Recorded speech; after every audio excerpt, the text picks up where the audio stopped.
As inovações da inteligência artificial, explosiva em vários domínios e que está a transformar-se rapidamente numa revolução que nos toca a todos, significam muito mais do que uma história de conquista tecnológica e de transformação económica. Indiciam que a inteligência artificial está prestes a redefinir o nosso lugar no universo. Estamos a criar inteligência artificial que consegue encontrar drogas milagrosas, derrotar forças militares lideradas por humanos, dissipar barreiras linguísticas e ganhar acesso a áreas de conhecimento que ignorávamos.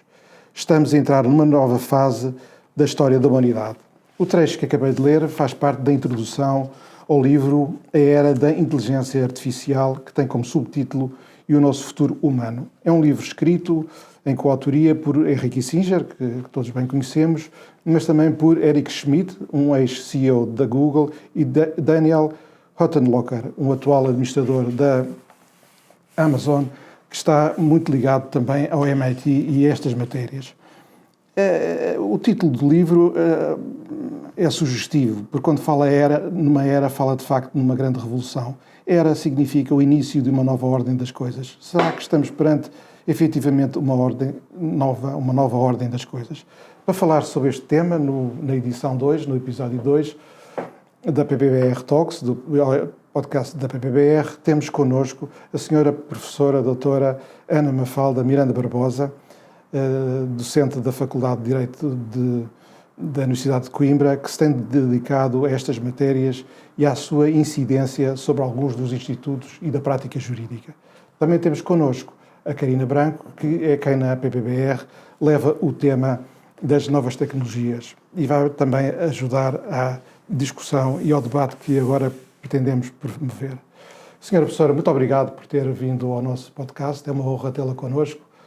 Alguém que de facto se tem dedicado de forma tão intensa a estas matérias. Muito obrigada é um gosto estar aqui e agradeço a oportunidade de mais uma vez estar a refletir sobre questões que são tão importantes não só para os juristas, mas para todos os seres humanos em geral.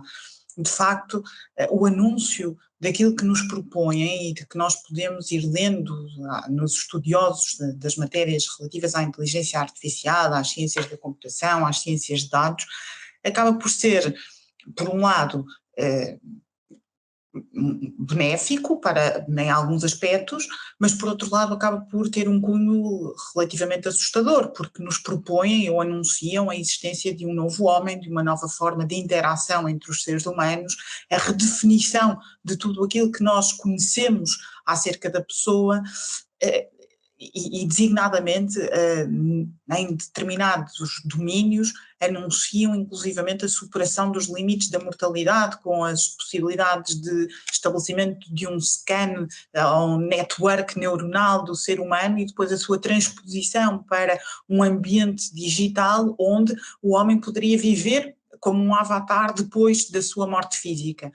E se nós associarmos isto depois àqueles anúncios de uma nova realidade do metaverso e da tentativa de transposição da vida real para esse mundo digital, tudo isto pode começar a assustar-nos um pouco. E uma das preocupações, talvez mais imediatistas, que as pessoas começam a sentir é: será que, de facto, algumas profissões poderão estar em risco? Será que o papel de algumas pessoas, a sua função na sociedade, poderá correr o risco pela substituição por esses sistemas de inteligência artificial? Um dos domínios onde essa questão se coloca com profunda acuidade tem sido no domínio jurídico. Muitas vezes se pergunta se é possível que os advogados venham a ser prescindíveis no futuro, porque a sua tarefa, a sua nobre tarefa, seria afinal cumprida por um sistema de inteligência artificial. Bem, eu acho que os sistemas de inteligência artificial vão ter um papel fundamental no exercício da advocacia e vão ter um papel fundamental designadamente para efeitos de pesquisa jurídica, de preparação de documentos, porque realmente os softwares que nos apresentam mostram-se aptos a tratar enormes quantidades de dados, distinguindo aqueles que são e aqueles que não são relevantes, e podem funcionar inclusivamente como um instrumento precioso no que respeita à predição do resultado final de uma disputa ou de um litígio. Aliás, as capacidades preditivas dos sistemas de inteligência artificial, em rigor, acabam por ultrapassar a mera antecipação do resultado da contenda, não é? Chamando alguns autores a atenção para o facto de estes novos softwares, com estas características da autonomia, da autoaprendizagem, acabarem por permitir, inclusivamente, o cálculo das chances de ganho dos processos em geral, mas também o montante dos custos com o próprio processo, no fundo, a probabilidade de ganho do processo, tendo em conta o específico decisor que possa ter sido nomeado para o processo, etc., etc. Por outro lado, a inteligência artificial e estes sistemas poderão ter um papel relevantíssimo ao nível da auditoria jurídica, na realização de due diligence, porque eles mostram-se aptos, são eficazes, são rápidos na identificação e na quantificação de contingências jurídicas. Se nós pensarmos, por exemplo, na necessidade de analisar um volume enormíssimo de contratos e de outros documentos, pode ser possível programar um sistema de inteligência artificial para identificar algumas contingências, por exemplo, para identificar os termos estabelecidos nos contratos em questão, para a identificação dos valores contingentes previstos em cláusulas penais ou noutras cláusulas que tenham sido apostas naqueles negócios. Tudo isto me parece absolutamente válido. E sem nenhuma objeção de princípio eu tenho, no que respeita à utilização destes sistemas de inteligência artificial como auxiliares do trabalho do advogado, muitos problemas e muitos óbices vejo no que diz respeito à substituição in toto do papel do advogado. Portanto, a automação da função do advogado não me parece de facto possível. E não me parece de facto possível porque quando nós estamos a falar nestes sistemas de inteligência artificial, por mais promissores que eles nos possam parecer, nós estamos a falar de sistemas ligados em rede que se baseiam em aprendizagens que só podem ser explicadas em termos funcionais. Ou seja, a modificação do comportamento do algoritmo dá-se como forma de desenvolvimento do seu desempenho na realização de uma determinada tarefa e vai operar através da experiência que o próprio sistema vai acumulando. Em termos muito simplificados, porque estas matérias são obviamente complexas, o algoritmo analisa grandes, enormes quantidades de dados que podem ser oferecidos em bruto ou que podem ser oferecidos de forma estruturada, e a partir desses dados que vai analisando vai estabelecendo padrões e vai realizando através desses padrões que estabelece tarefas mais ou menos complexas. Ou seja, o algoritmo analisa cada novo exemplo que surge e compara-o com os exemplos anteriormente agregados de modo a descobrir elementos comuns que possam ser generalizados. O que quer dizer que o algoritmo está sempre a funcionar em termos indutivos e em termos dedutivos, mas não passa disto.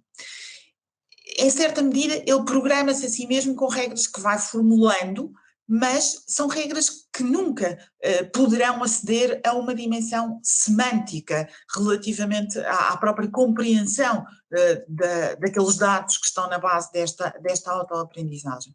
Ora, o advogado, tendo embora uma racionalidade diversa do decisor judicial, não se pode nunca afastar de um sentido de realização da justiça porque pugna ao nível do processo contencioso em que vai intervir.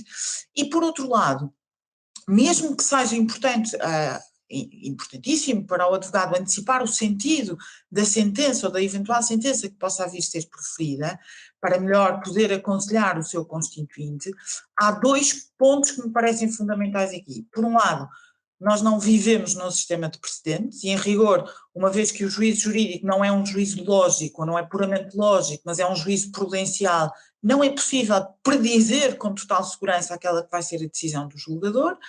E depois, esta racionalidade teorética ou explicativa que até domina muito em sistemas anglo-saxónicos não serve para compreender a específica racionalidade jurídica. Ela só poderia ser aceita se o direito fosse visto como um dado ao qual nós pudéssemos dirigir-nos com uma intenção meramente cognitiva. Só que o direito é um dever ser que se realiza pela mediação de casos concretos e, portanto, a função jurisdicional tem uma natureza constitutiva do direito e, embora a função do advogado seja diversa, o advogado, com a sua argumentação, poderá necessariamente contribuir para a formação da convicção do julgador. E, para tanto, o advogado tem que relevar o caso concreto à luz de uma pressuposição do sistema e vai andar sempre num ir e vir de pendor analógico entre o caso e as particularidades do caso e aquilo que o seu constituinte lhe demanda e essas exigências constitutivas do próprio sistema em que tem que elaborar e com o qual tem que trabalhar. E, portanto, ele vai ter que, a partir daquela que é a melhor defesa dos interesses do seu constituinte, corresponder àquela que é também a melhor forma de realização da justiça nesse caso concreto. E um sistema de inteligência artificial não consegue fazer isto, porque a machine learning e o deep learning, mais desenvolvido até, acabam por não traduzir a verdadeira aprendizagem humana. Aquilo que o algoritmo aprende num determinado contexto não é transponível para outros contextos. A inteligência artificial, que é, no fundo, oferecida como o elixir e a resolução de todos os problemas da humanidade, encontra limitações óbvias que resultam do modo de ser estatístico e padronizado do funcionamento do software. E, portanto, nós estamos muito longe do modo de pensar tipicamente humana. Quando nós falamos de inteligência artificial, nós estamos a falar de uma inteligência no sentido da agency, no sentido da possibilidade de processamento e de processamento rápido de dados, o que é obviamente relevante e o que pode funcionar como um auxiliar da tarefa do advogado e de múltiplas outras tarefas humanas. Mas o algoritmo não consegue reproduzir as características da inteligência humana e não consegue porque de facto, ele não consegue aceder a essa dimensão de semântica, não consegue compreender o verdadeiro sentido dos dados que apreende, não consegue aceder a todos os domínios da interpretação criativa, a todos os domínios em que também interfere necessariamente a emoção, a intuição, portanto, não consegue aceder àquelas que são as tarefas especificamente humanas. E, portanto, significa isto que nem no presente nem no futuro, contra todas as expectativas promissoras dos estudiosos na matéria, será possível nós encontrarmos um software, um sistema de inteligência artificial apto a realizar uma tarefa que seja radicalmente humana, que envolva componentes volitivas, que envolva componentes intuitivas, que envolva componentes emocionais e que envolva componentes intelectuais e inteletivas para além da computação e agregação de dados. E, portanto, todas as tarefas marcadamente especulativas, todas as tarefas que envolvam a criatividade, que envolvam a interpretação contextualizada, que envolvam uma valoração ético-axiológica, não podem ser levadas a cabo, não conseguirão ser levadas a cabo por um sistema de inteligência artificial, ainda que esta inteligência artificial seja exponencialmente potenciada pelos avanços ao nível da computação e ao nível da computação quântica. E por isso, no plano que efetivamente agora estamos aqui a debater, o sistema de inteligência artificial não conseguirá, pelas suas características limitadas, aceder ao raciocínio jurídico marcado pela analogia e, portanto, não conseguirá nunca substituir o papel do advogado. É claro que há outros domínios e domínios cada vez mais marcantes da atuação do advogado nos nossos dias que terão que ser também aqui questionados. E eu estou, por exemplo, a pensar na preparação e na revisão de contratos. Os sistemas de inteligência artificial podem ter aí, obviamente, uma palavra a dizer, até porque eles têm sido amplamente mobilizados no âmbito da contratação. Eu estou a pensar nas fases pré-negociais, a utilização de sistemas de inteligência artificial é particularmente comum. Eles são usados para procurar, hoje em dia, as melhores ofertas nas redes web, para encontrar parceiros contratuais, para estabelecer os termos das transações e mais do que isso, caso a contraparte também recorra a agentes de software, a própria celebração do contrato pode ser feita por sistemas automatizados sem qualquer intervenção humana. E por isso, neste contexto, aqueles que pretendam vincular-se no futuro através da atuação autónoma e automática destes agentes de software, podem vir a celebrar contratos e contratos quadro, nos termos do qual depois estabelecem condições de vinculação futura, do mesmo modo que é frequente a utilização de agentes de software em plataformas de contratação, nos marketplaces, nas plataformas de leilões online, etc. Só que em todos estes exemplos, e em múltiplos outros exemplos que se poderiam oferecer ao nível da contratação, o advogado pode ser chamado apenas como auxiliar para conformar os contratos que são utilizados como contratos quadro ou como contratos de utilização das ditas plataformas online. Ou seja, o sistema de inteligência artificial não é mobilizado para substituir a tarefa do julgador, nem o poderá ser. Não o poderá ser na preparação e revisão dos contratos, porque estes contratos não funcionam apenas naquela que é a melhor perspectiva e o melhor entendimento acerca da própria contratação, como simples ou meros acordos de vontade. Eles acabam por definir uma regulamentação particular que dialoga necessariamente com um ordenamento mais amplo em que têm que estar inseridos, que é o ordenamento jurídico da sua celebração. E isto significa que o contrato terá que ser interpretado, e mais uma vez temos aqui uma tarefa especificamente humana, e havendo inclusivamente formas de interpretação complementadora que nos permitem estabelecer um contínuo entre formas de interpretação e formas de integração. E mais uma vez, temos aí uma hipótese em que o sistema de inteligência artificial não se mostrará apto a substituir aquela que é a tarefa especificamente humana do advogado. E nessa medida, a inteligência artificial parece-me que poderá funcionar como um auxiliar, como um instrumento precioso que vem facilitar a tarefa do advogado em muitas das suas dimensões, mas que nunca poderá substituí-lo. E com isto acho que podemos todos ficar tranquilos que não vamos ser todos substituídos por robôs, nem vamos, no fundo, correr o risco de se cumprir aquilo que o robô Sofia dizia na Web Summit há uns anos atrás, que dizia: eu estou aqui para retirar todos os vossos empregos, por isso tenham medo, e as pessoas, não sei se com alguma perplexidade ou não, riram-se todas e bateram palmas, como se essa fosse uma boa notícia, que efetivamente não era.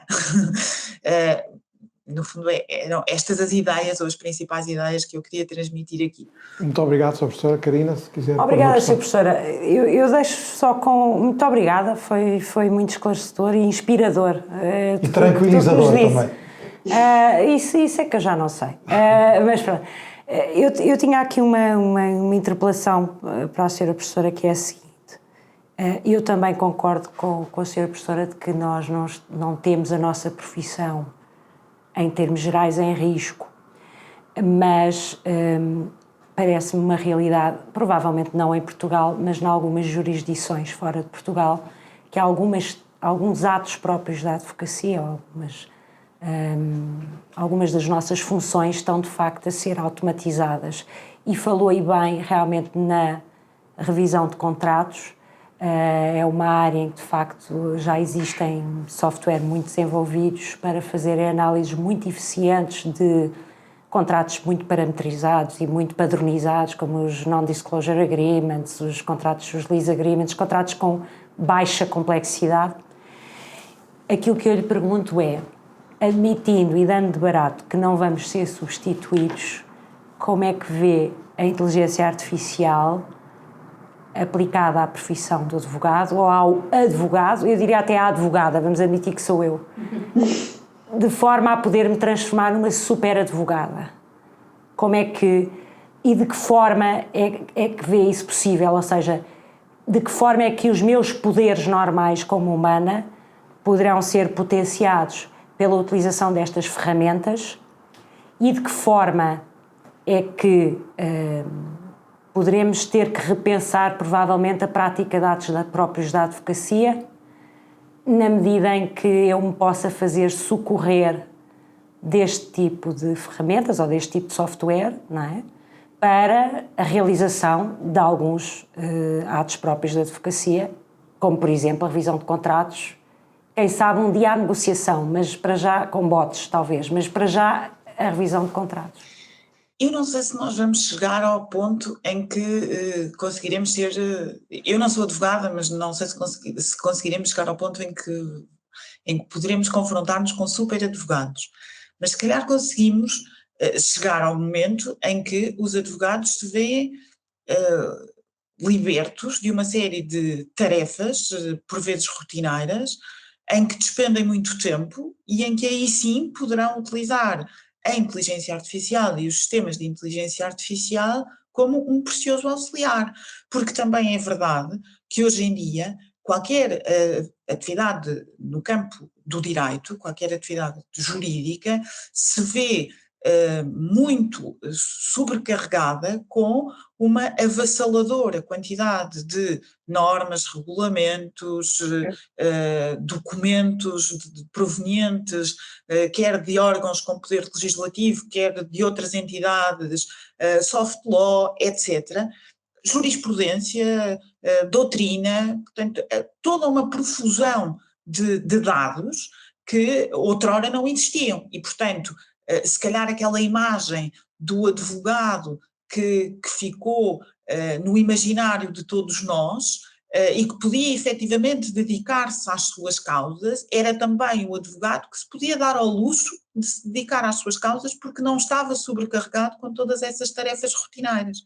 E é aí que eu acho que os sistemas de inteligência artificial podem efetivamente garantir uma maior rapidez, uma libertação em relação a determinadas funções que são rotineiras e uma maior eficiência. Agora, isto coloca necessariamente um desafio fundamental aos juristas. É que os juristas não podem hoje em dia limitar-se a ser aqueles que conhecem as normas, não podem limitar-se a ser uns meros transcritores de leis ou aquilo que, quando eu estava a iniciar os estudos de doutoramento, o meu orientador designava por códigos com pernas. Não podemos ter juristas que se assumam como meros compiladores de normas. Os juristas têm que efetivamente assumir o sentido da sua função jurídica e, portanto, têm que compreender a fundo os fundamentos das várias soluções e dos vários regimes que vão mobilizando, porque é nesse diferencial que eles nunca vão conseguir ser substituídos pelos sistemas de inteligência artificial. E isso requer uma formação cada vez mais atenta e cada vez mais aprofundada, não só ao nível das licenciaturas, como ao nível da formação contínua dos próprios juristas. Professor, tinha aqui um tema, não sei se a Carina tinha mais alguma coisa. Ainda sobre isto, já ouvimos, já o sabemos, que a inteligência, a professora disse agora, que a inteligência artificial baseia-se na acumulação de conhecimento e na padronização desses mesmos conhecimentos, sendo incapaz de tudo o que seja interpretação criativa, julgo que foi uma expressão que usou, ou de fazer julgamentos acerca daquilo que é certo e daquilo que é errado. Portanto, um juízo de consciência humana que falta à máquina. Disse agora, na resposta à questão colocada da Carina, que o jurista vai ser auxiliado, ou pode ser auxiliado pela máquina, no tratamento e na absorção da informação. Mas a questão que eu ponho é, mas pode o advogado, ser humano, não o advogado robô, condicionar, orientar o próprio tratamento dos dados de informação no sentido de a resposta que lhe é colocada ou que é dada às questões que coloca para poder então exercer a função de interpretação criativa e a função de julgamento seja dirigida para aquilo que de facto ele entende que é necessário. Isto é, se olharmos para a capacidade de tratamento de informação que o algoritmo tem. E se virmos que ele é de facto um auxiliar da função do advogado, enquanto que, por exemplo, na saúde, o auxiliar de diagnóstico é uma fotografia de um órgão, esta auxiliar que resulta do tratamento de informação não é uma fotografia, é algo que também é condicionado pelo próprio advogado ou é algo que é condicionado pelo algoritmo de inteligência artificial. Até que ponto é que é fiável, no fundo, tudo espremido, até que ponto é que é, quando o advogado vai julgar, quando o advogado vai recorrer ao raciocínio analógico, quando vai fazer a distinção entre correto e errado, quando vai fazer a interpretação, quando vai integrar uma lacuna, e para isso aproveita a informação que tem, até que ponto é que essa informação é fiável. Mas o jurista, o advogado ser humano, tem a pressuposição do próprio sistema. Ele conhece esse sistema. Não é? Agora, há uma série de dados que ele pode, relativamente aos quais ele pode utilizar o sistema de inteligência artificial para ter acesso a eles. Nós hoje já recorremos a motores de busca e a motores de pesquisa. Se esses motores de pesquisa forem dotados de algoritmos cada vez mais sofisticados que nos permitam efetivamente selecionar a informação que nos é relevante em função de uma parametrização que seja estabelecida a priori, claro que aí vamos ser auxiliados, não é? É praticamente impossível hoje em dia, com a profusão de informação que existe, nós podemos aceder a todas as decisões jurisprudenciais, nos vários ordenamentos jurídicos, etc. Se nós conseguirmos utilizar um sistema de inteligência artificial que nos permita fazer essa seleção, ainda que revisionada humanamente, parece-me fundamental. Da mesma maneira, se nós estamos numa due diligence, nós necessitamos de saber qual o montante das contingências que possam estar previstas nos vários contratos que foram celebrados, em vez de nós termos que ler 300 ou 400 ou 500 contratos, nós fazemos correr um sistema de inteligência artificial que nos permita identificar isso mesmo. Agora, tudo aquilo que depois se faça a partir desses dados que sejam recolhidos pelo sistema de inteligência artificial, terá que passar necessariamente pela inteligência humana. E que, no fundo, nunca prescinde o papel de revisão. Exatamente. Parece-me fundamental. Não sei se a Karina tinha sobre este tema mais alguma questão, seguramente muito mais questões e inquietações esta nova realidade que traz. Nós agora vamos encerrar esta primeira parte do nosso episódio, agradecendo a sua participação, e a parte seguinte, novo episódio, chamamos assim, será na perspectiva de que desafios é que a inteligência artificial coloca a institutos jurídicos tão importantes como a responsabilidade, que é profundamente humano, porque no nosso sistema, como sabemos, baseia-se na culpa e na capacidade de escolha, na autonomia e na capacidade de escolha do homem. Professor, muito obrigado e até já. Muito obrigada, Sr. Professor. Obrigada.